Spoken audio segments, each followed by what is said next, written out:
નમસ્કાર સાથી મિત્રો, હાલમાં વિશ્વભરમાં કોરોના મહામારી ચાલી રહી છે ત્યારે ફરી એક વખત હું આપની સમક્ષ એક નવી પંક્તિ લઈને આવ્યો છું, જેનું શીર્ષક છે કાળની કેડી કોરોના। તો આપ સર્વે સાથી મિત્રો આ પંક્તિને ધ્યાનથી સાંભળશો તેવી હું આશા રાખું છું। માર્ચથી શરૂ થઈ મહામારી ને મૂંઝાયા સૌ મનોમન, હે પ્રભુ તું સાથ આપજે, હાથ જોડી તને કરીએ નમન।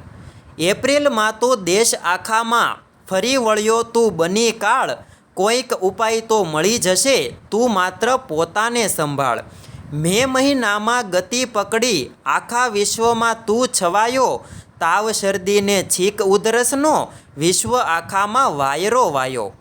જૂન મહિનામાં જોર વધ્યું ને લીધા કેટલાયે પ્રાણ, 4 મહિનાની સફર ખેડી ધરા બનાવી તે મહાણ। જુલાઈમાં પણ આગ તારી આર્થિક સ્થિતિ સૌની બગાડી, દીવાબત્તીને કર્ફ્યુ સાથે શોરનાદને થાળીઓ વગાડી।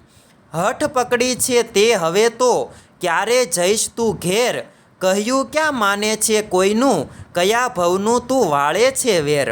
ભાવિ કહે સૌ સાથીઓને આનંદ કરજો ભરપૂર, મનથી સૌને સાથે રાખજો પણ તનથી રાખજો દૂર। તો સાથી મિત્રો, ઘરમાં રહો, સુરક્ષિત રહો, સ્ટે હોમ, સ્ટે સેફ। જય હિન્દ, જય ભારત।